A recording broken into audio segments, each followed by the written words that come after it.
there, everybody. Welcome to another Women to Women podcast series.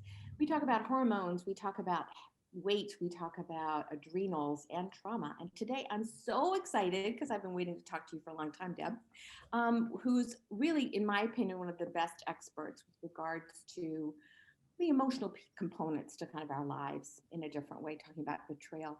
So let me introduce you to Dr. Debi Silber. She's the founder of Post-Betrayal Transformation Institute and a holistic psychologist, as well as a health mindset and personal development expert. She's the author of #1 best-selling book, The Unshakable Woman. I love that title. 4 Steps to Rebuilding Your Body, Mind, and Life After a Life Crisis, which we all have.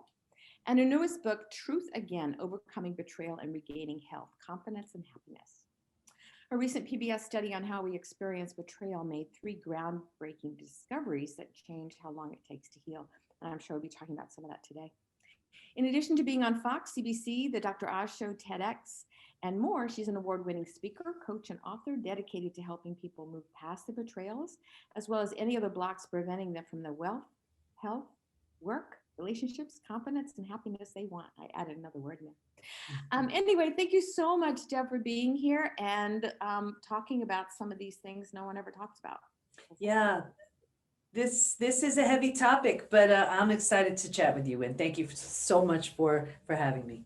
Absolutely. The more we can get the word out, the better. Mm-hmm. Kind of let's start with, why does betrayal hurt so much for people? And what does it do, and how do we understand that we can actually change that ourselves? And I'll get into why I'm studying betrayal, because I don't think anybody wakes up and says, oh, you know what, I think I want to study betrayal. That's the topic that's interesting here. Of course, I've been through betrayals myself, one from my family, and then I thought I did what I needed to do to heal, and then my husband. So just to back up, I was looking at those 2 experiences, and I was like, what's common here? And I realized I never had boundaries in place. It was never about me. And so here I was, I had 4 kids, 6 dogs, and I was 50. And I was like, that's it, I'm going back for a PhD. Something has to change. And it was in transpersonal psychology, the psychology of transformation and human potential, because I was changing. I didn't quite understand it. He was too, but I wasn't interested in looking at that right then. And then I did a study.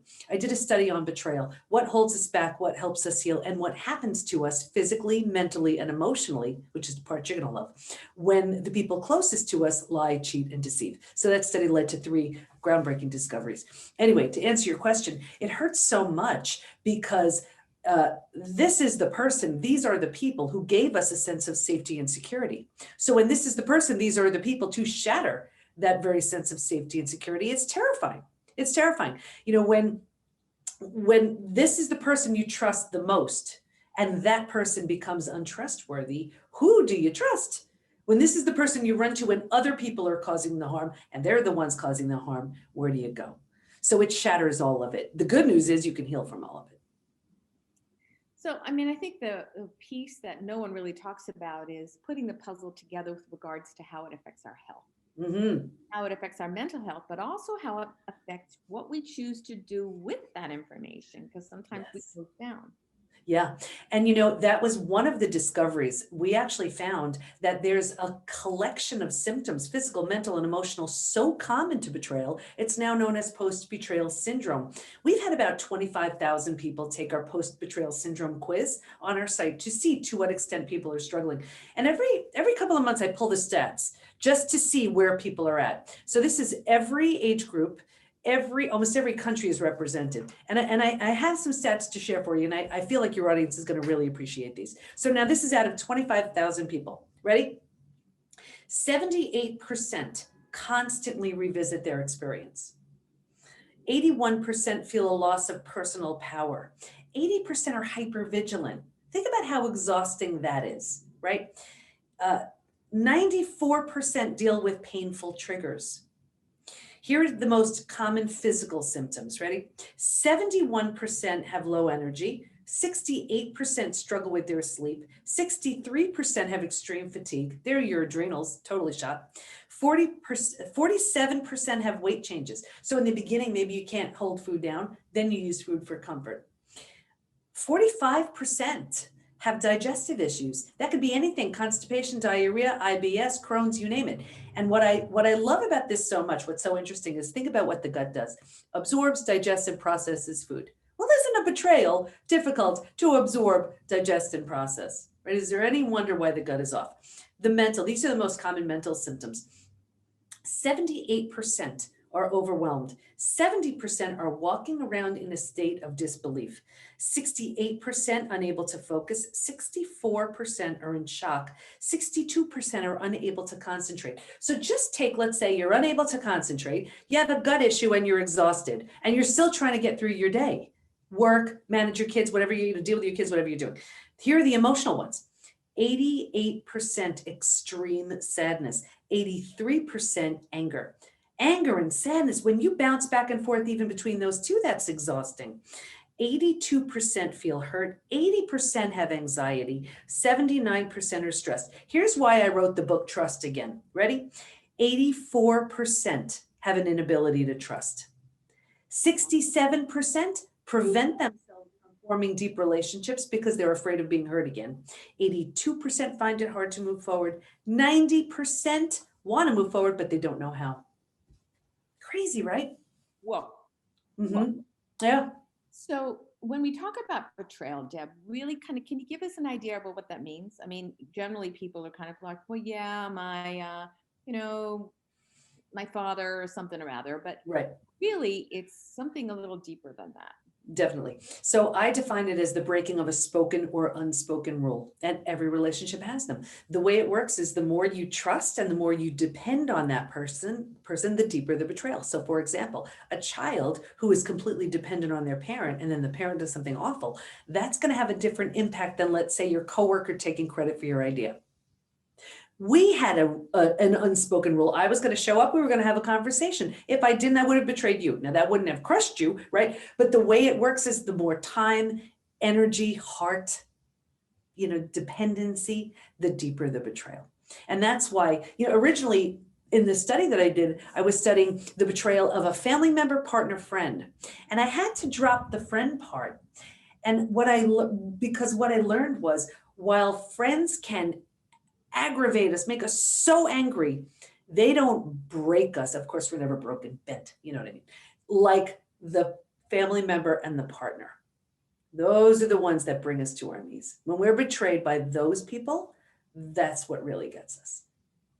And it happened with me with both of them, so I get it. Now, when that happens, my experience has been with patients for sure, that they then wall themselves off. Mm-hmm. And almost say unconsciously, never again. Yeah. I will never. And that then includes relationships, future relationships, which is, it's not going to happen to me again. Yeah. And then they start wondering, why am I having these dead end relationships that aren't going anywhere? And where's the energy coming from them creating a new type of relationship? How to kind of get that?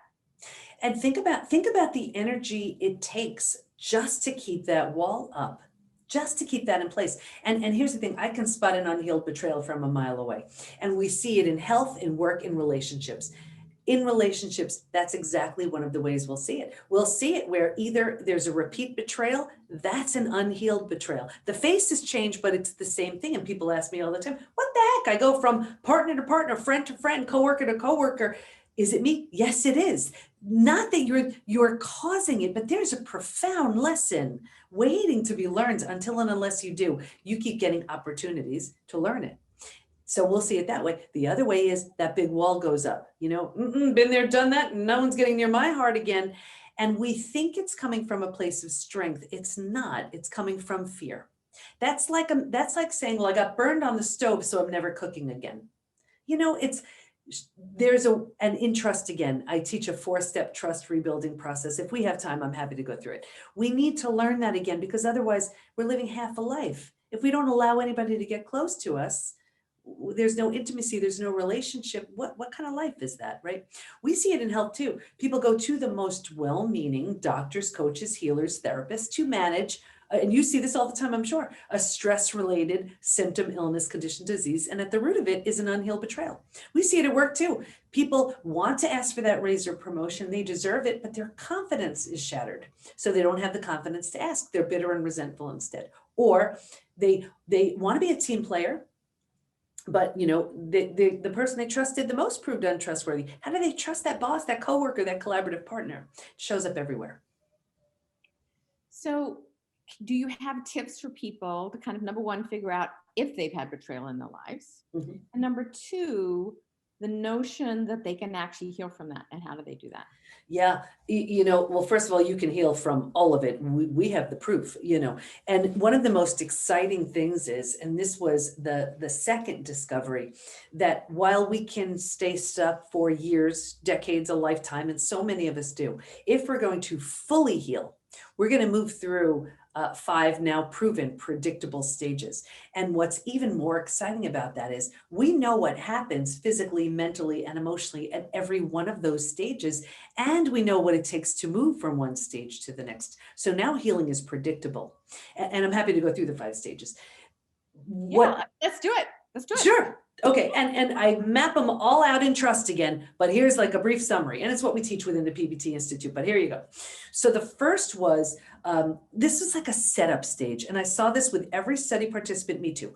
If you imagine 4 legs of a table, the 4 legs being physical, mental, emotional, and spiritual, what I saw with everybody was this heavy lean on the physical and the mental, and kind of ignoring the emotional and the spiritual. So what does that look like? Looks like we're really good at thinking and doing and not really prioritizing the feeling and being. But that's where intuition lies, and we turn that down. Not to say if you're just thinking and doing, it's a setup for betrayal. It's just what I saw. Anyway, that's stage 1. Stage 2, this is, but if a table only has 2 legs, easy for the table to topple over, that's us. Stage 2, by far the scariest stage. And this is shock, trauma, D-Day, Discovery Day. And this is the breakdown of the body, the mind, the worldview. So you've ignited the stress response. Now you're headed for every single stress-related symptom, illness, condition, disease. Your mind is in a complete state of chaos and overwhelm. You cannot wrap your mind around the information you just learned. It's like a weird time warp thing that's happening now. And your worldview is shattered. That's your mental model. These people are okay, don't go there. These are the rules about how life works. And in a moment, all the rules are destroyed. Makes no sense. The bottom has bottomed out. But think about it. If the bottom were to bottom out on you, what would you do? You would grab hold of anything and everything you could to stay safe and stay alive. That's stage 3. Survival instincts emerge. It's the most practical of all of the stages. If you can't help me, get out of my way. How do I survive this experience? Where do I go? How do I feed my kids, right? It's like so practical. But here's the trap. Once you've figured out how to survive, because it feels so much better than the shock and trauma of where you just came from, you think it's good. So we're like, okay, all right, we got this. And you start planting roots here. You're not supposed to. So a few things start happening. The first thing is you start getting these small self benefits. You get to be right. You get someone to blame. You get a target for your anger. You get sympathy from everybody you tell your story to. You don't have to do the hard work of learning to trust again. Should I trust you? Should I trust you? Forget it. I'm not going to trust anybody, right? And you start planting deeper roots. And then the mind starts doing things like, because now you're here a little while, well, mind starts doing things like, well, maybe you deserved it. Maybe you're not that great. Maybe, right? Deeper roots. And then because like energy attracts like energy, now you're calling situations and circumstances and relationships towards you to confirm this is where you belong. It gets worse. I'll get you out of here. Because it feels so bad, but you have no idea there's a stage 4 and stage 5 waiting. Right here is where you resign yourself. Well, this is as good as it gets. I better find a way to get used to it. So right here is where you start using food, drugs, alcohol, work, TV, keeping busy, reckless behavior to numb and avoid and distract yourself from what's painful to feel or face. So think about it. You do this for a day, a week, a month, now it's a habit, a year, 5 years, 10 years, 20 years. And I can see someone 20 years out and say, that emotional eating you're doing, that numbing in front of the TV you're doing, that diving into work to avoid life you're doing. Do you think that has anything to do with your betrayal? And Marcelle, they would look at me like I'm crazy. They'd say, oh my gosh, that happened 20 years ago. But do you see, all they did was put themselves in a perpetual holding pattern that whole time. That's why that's the most challenging of all of the stages, because that's the one that's so easy to get stuck in. Anyway, if you're willing to give up the small self benefits and everything that goes along with it, grief, mourn the loss, few things you need to do, you move to stage 4. Stage 4 is finding and adjusting to a new normal. So here's where you acknowledge, I can't undo my betrayal, but I can control what I do with it. So I always use the example of, if you were ever to move to a new house, office, condo, apartment, whatever, you don't have all your stuff there. It's not quite cozy yet, but it's going to be okay. And when you're in this mental state, you're starting to turn down the stress response. You're not healing just yet, but now you stop causing the massive damage you were causing in stage 2 and stage 3. What's so interesting about stage 4 also is, if you were to move, you don't take everything with you, right? You don't take the stuff that doesn't represent the version of you you want to be in your new space. And what I found so interesting with people moving from stage 3 to stage 4, if your friends weren't there for you, right here's where you've outgrown them. You don't take them with you. And people say to me all the time, what the heck? I've had these friends 10, 20, 30 years. Is it me? Yes, it is. You're undergoing a transformation. You've just outgrown them. Anyway, when you're in stage 4, you're making it cozy. You're making it home, mentally, emotionally home. You move into stage 5, most beautiful stage. And this is healing, rebirth, and a new worldview. The body starts to heal. Self-love, self-care, eating well, exercise. You didn't have the bandwidth for that earlier. You were surviving. Now you do. Your mind is healing. You're making new rules, new boundaries based on what you're seeing so clearly. And you have a new worldview based on your entire experience. And the 4 legs of the table, in the beginning, it was just the physical and the mental. By this point, we're solidly grounded because we're focused on the emotional and the spiritual too. Those are the 5 stages. Phew. And how long does it take for people to be able to kind of do that kind of work? You know, when I was doing the research, I assumed, as a researcher, you're not supposed to, but I was new at this. I thought, well, the people who were the hardest hit would grow the least because they had the most to overcome. That had nothing in the world to do with it. Willingness had so much to do with it. And what I found was there were 3 groups who did not heal. And one was the group who just refused to accept it. They had their story and they were like, these people, that's it. I have my story, I'm sticking with it. Did not heal. Second group was the group that was numbing, avoiding, distracting. May have made the day a bit easier to get through, not without a price. They didn't heal. The third group, this was interesting. This was the group where the betrayer had no consequences. So whether this was out of religious reasons, financial fear, not wanting to break up a family, fear in general, whatever, they did their best to just try to put it behind them, try to ignore it, try to overlook it. I only saw 2 things with this group: a further deterioration of the relationship, and by far, hands down, this group was the most physically sick. Your heart can't handle that, right? So what I saw as far as movement was, it was the ones who put their head down. Listen, and I was one of them. I was like, I am putting my head down. I am not picking it up till I am out the other side of this. Those are the ones who healed the quickest, and the ones who had the right type of support and who handled it also. Betrayal, we think, oh, let me just seek therapy. And that's good cognitively, but this hits us physically, mentally, emotionally, psychologically, spiritually. So if you want to fully heal, you have to address all of it. When you do, and when you are willing, those are the ones who heal the fastest. So one of the things that I see all the time in my practice is the unwillingness to understand that our story, one of the things that I say to everybody, Deb, is if we don't deal with our story, whatever that is, our story will deal with us physically. And there's so many people that are so resistant to it, saying it's not in my head, Marcelle. It's like, no, it's not. And we know now biochemically that the head and is kind of connected to the body with the neck. So it does affect our body, that there's a huge relationship between how much pain we carry, what we think about all the time, and how it changes our neurotransmitters, how it changes our adrenals and so on. And then effectively it changes our kind of energy, which is affecting who we have come into our lives. 100%. 100%. Astounding to me how so few people connect the dots. Even when I talk about the ACE study and how huge that study was, and how much is now, I teach for IFM and I just Mhm. hormone module. So I always have to keep the most recent information about what stress doing to us physically. Mhm. Cancer, adrenal issues that cause autoimmune issues, more immune dysfunction, cardiac diseases, GI problems, GI cancers. It's huge. It's Huge, huge. huge. And what I find too, you mentioned the ACE study. There are so many people coming from this history of family betrayal, even from a very young age, or some sort of hardship. And then what happens is, so that's how you're wired. So you move into these relationships, not because they're good, because they're so familiar. It's like, oh, I know that. I know that pain. That's familiar. I get it. And it's like the devil, you know. And here's what I find so interesting as well. When it comes to healing, I find so many people don't, especially when it comes to, let's say, a relational betrayal. They're so afraid of the death and destruction of the old. But it's only with that can you rebirth the new. Like with my husband, that was the deal breaker. That was it. So here I was. I'm like, I don't know what, I wasn't counting on this. I didn't want this, but that was the deal breaker. Now, here's what's interesting. I was focused on my healing, having no interest in anything else but I'm going to heal. And if I can heal, I'm taking everybody with me. Like that was my own intention.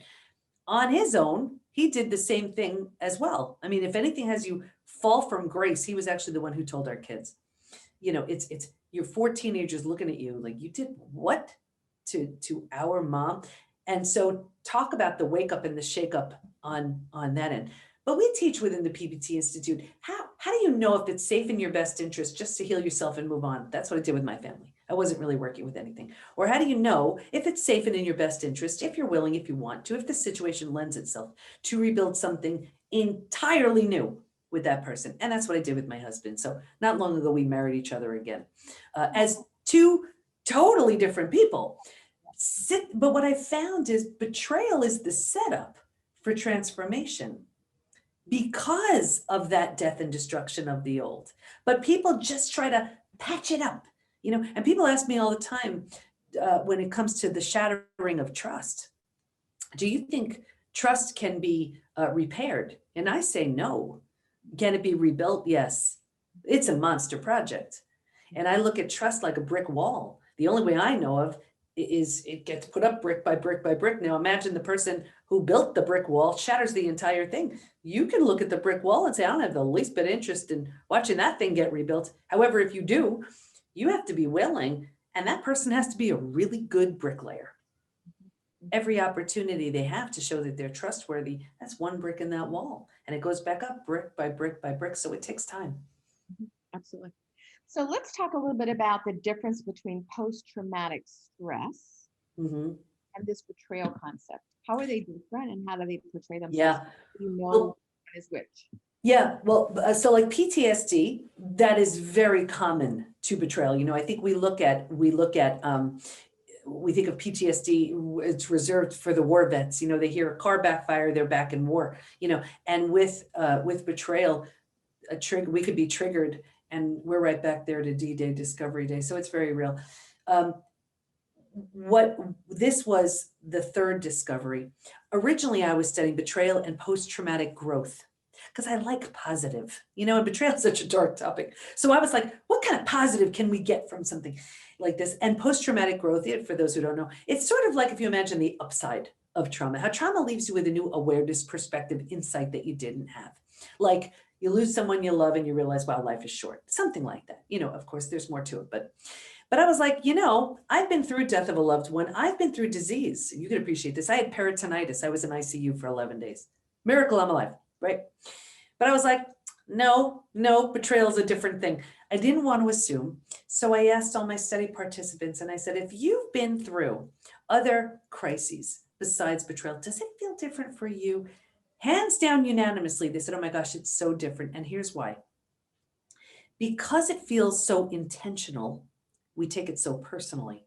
So the whole self gets shattered. Rejection, abandonment, trust, confidence, worthiness, belonging, they're shattered, right? They all have to be rebuilt. So if I were to give you an equation, it would look like this. Post-traumatic growth plus rebuilding the self equals a new term I coined, which is now called post-betrayal transformation, the complete and total rebuild of your life and yourself after betrayal. One of the things that I see in my practice is for people that are having those experiences is the word that they always say to me is, I've been here before. It feels so familiar. Yeah. And, that's the piece in which I say, well, let's begin to kind of look at what that's all about, because they attract the same kind of partner over and over again or whatever. And they're really right back to where they started. How long does it take for those people to, what do I say to them? How long is it going to take for them to kind of come to the other side of, and we talk about self-care, we talk about exercise, we talk about, journaling, we talk about meditation, we talk about, affirmations. Yeah. There's the biggest, like I said, the biggest thing here is willingness to move through the stages. I mean, now there is a predictable roadmap. We have it. It's the 5 stages from betrayal to breakthrough. It is predictable. We know if you do, these things physically, mentally, and emotionally, if that's what you're experiencing, this is what stage you're in. We know what it takes to move from one to the next. So there is a roadmap for it now. That's the simplest, and it's in trust again, or it's within our community. It's what we teach. Having said that, that's the fact. I mean, that's a factor. They have to know where they are. They also have to check in with themselves. If something is so familiar, and that's, remember I said before, a repeat betrayal means it's an unhealed betrayal. And I find with so many people, they're so uncomfortable. They're so sad. They're so, they just want this pain to go away. So whether it's with the same person or with someone else, they just try to, it's like, okay, you know what, instead of me healing, let me just be with you. And you know what that's like? Remember the brick wall I just explained? That's like the brick wall gets built, it gets shattered, and the person who's been betrayed says, don't worry about rebuilding the bricks, I'll rebuild it. No.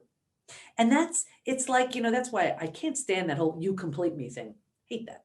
Because it's like, I'm a half, so the only thing I can do is find another half, will be a whole. Well, what happens if something happens to that half, right? After a betrayal, here is the golden opportunity to make yourself so healthy, so healed, so whole, so strong. Then you're a whole, you meet up with another whole, whether it's that betrayer who woke up just as much as you did, or the other scenario is you're resonating at a whole different level and you attract someone very different. The biggest mistake I see people, you see this, watch this, you will never forget this as long as you live. We're here, right? And then we have a betrayal, everything crashes and we're so unhappy. We just want to be here. But I encourage everybody to do the work to grow here. But what happens is if we're so committed, well, that's it, I just want to be with someone here. This is what happens. We do this and we're like, all right. And we keep doing this because they're here. And we keep doing this, but we like it here. We keep doing this. And then, and then we're like, well, why can't they do this? Well, because you signed up for this. That's why. So we do this. And then, we get this. You look at them and they're like, and they're like, oh, I hadn't sign up for that. And you're like, I'm not really the least bit interested in you. So what happens is, this, or you have a few options. You do this, that's your intention. This person on their own can say, I better step it up to meet the strength of this person. They do that. But either way, you do this, and then regardless, this shows up. So getting out of this and then just doing this again, no. Then all you could expect is more of the same. You have to do something so drastic. It's so hard. It's so scary. I get it. That's where transformation begins, when you tell yourself the truth. So the part I want to reiterate for those of you listening is how important this concept is with regards to your physical health. I am an adrenal expert. I see people with adrenal issues all the time, and I see the same people coming back over and over again. And what I talk about trauma instead of betrayal, but it's the same type of thing. What's wounded you so much that what's happening now is you've got the same thing you're thinking over and over again. You're creating the same situations. You're not happy about yourself. You're making the same choices. If that doesn't get healed, cortisol gets produced. It affects the immune system, affects our gut, affects our hormones, affects our thyroid, makes us sick. Makes us sick. You see it every day. And that's it. At the root of it, very often is an unhealed betrayal. Yep, absolutely. And, we call it trauma betrayal. I mean, I love the way that you're putting it together because it's exactly what it is. and if we have parents and we expect our parents to be God, which they are, it's the only thing we know as kids, and something happens in that way, they're very abusive, they, are physically abusive, they don't talk to you for 2 weeks at a time. All of those are wounds that happen that we then are doing what you're talking about, which I absolutely adore. Yeah. So how do people learn to trust again? It's this is what I see so often is they race to trust the other person. And there are steps that have to happen before they get there. So can I share the 4-step trust rebuilding process? Please do. Absolutely. You're kidding? Why not? Okay, because what happens with betrayal is we don't trust our betrayer, but we also don't trust ourselves because we're like, I'm a great person. How did I not see? How did I not know? How did this go on under my nose? And we lose trust in everybody else. So our foundation is rocked, it's shattered. So we have to rebuild at the very foundation. So that's where we start. So we start as simple as in level 1 is you build that foundation again with something so obvious. I'm talking like, will the sun rise? I don't know. I don't trust that. Well, go out and look, and you do that a couple of times till you're like, what, I can count on that. Okay, that gives me a foundation upon which to stand. And then from there, now you have a place to stand. You feel like, okay, if I can't trust in anything else, I can trust that the sun will rise. From there, you have to trust in your gut. You have to learn to trust in that wise inner guide because, we turn that down. So what we need to do is look at, you want to come up with a scenario of what does truth feel like for you? Because it's different for everyone. Picture 2 babies laughing. Picture your dog wagging his or her tail, whatever. What does that feel like? What is the felt sense in your body, in your heart, in your mind? And you just feel open, expansive. What does it feel like for you? That's what trust and truth feels like. Lock that in. And then you go back to D-Day, Discovery Day, or you go back to when someone was lying to you, right to your face. What did that feel like for you? Picture it. Feel contracted, small, tight. You felt it in your gut. Where'd you feel that? That's what a lack of trust feels like for you. And what you want to do is and then lock it in. And then now this is your measure. And as you're going about your day and you're interacting with people, which feeling are you getting? Closer to the babies laughing or closer to that sense of mistrust, right? So you want to strengthen that and you'll feel this sense of safety and security build because you're like, okay, you know what? I can trust that. Or it's like if you're looking at someone and you know how sometimes like the words, the mannerisms, the actions don't line up. It's not congruent. Trust that. Everything should line up. So you want to trust that. And when you do, you'll feel the sense of safety and security start to build. So you have your foundation. Now you have a beginning of a sense of safety and security. That's level 2. The third phase of this is you have to learn to trust in yourself again because we lost trust in ourselves. So to do that, you give yourself little tasks and then you do them. I'm going to drink that glass of water and then I do. I'm going to make that phone call and then you do. I will not talk to my ex and then you don't, whatever it is. And what you're doing is you're teaching yourself, my word is law. If I say something, I mean it. I am trustworthy. And that builds a sense of strength and safety and security. So now imagine you have this foundation again, right? I trust the sun is rising. If all else fails, the sun will rise. I trust my gut. I trust my wise inner guide, my intuition. I trust myself. From there, we slowly, cautiously, and carefully begin to trust others. But it's when we bypass all that, we're like, I just don't like this feeling. It's so painful. It's so uncomfortable. Fine, I'll just trust you again. Nope. Backfires every time.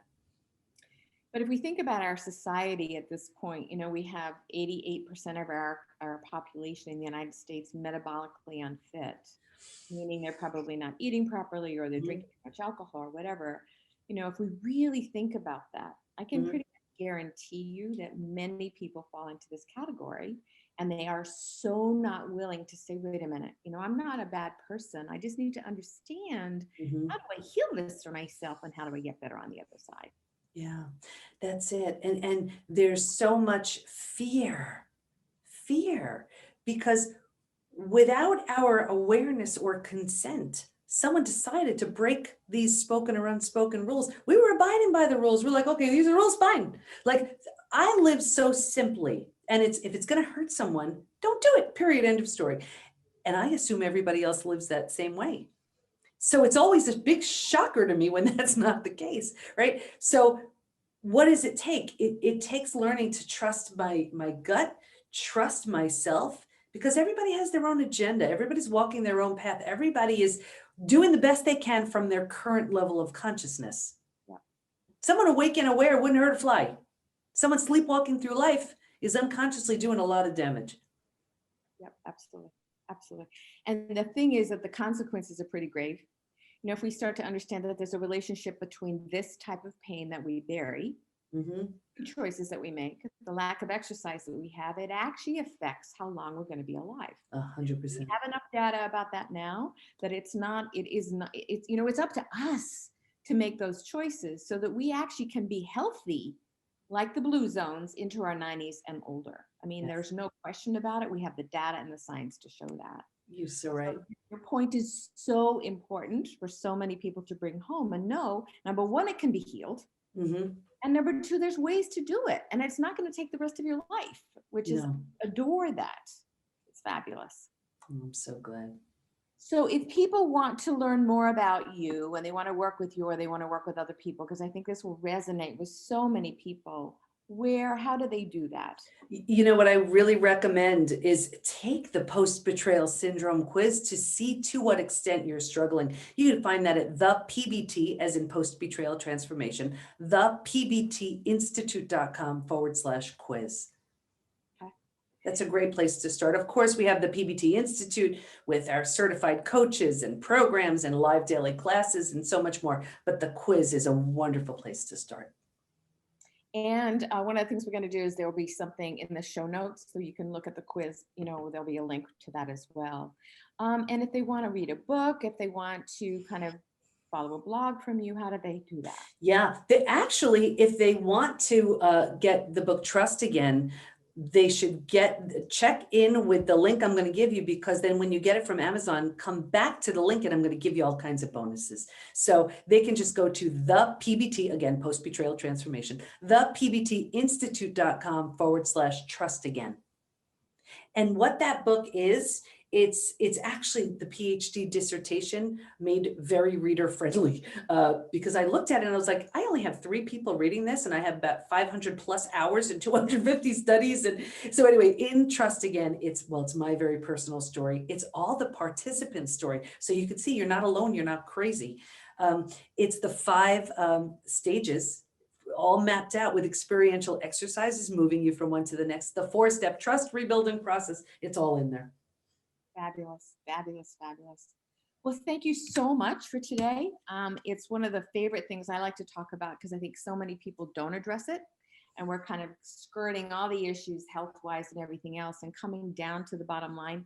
This is, in my opinion, where it's at. So thank you for the work that you do. Thank you so much. It's people like you who give people like me a voice. Thank you. Absolutely. Anytime I can.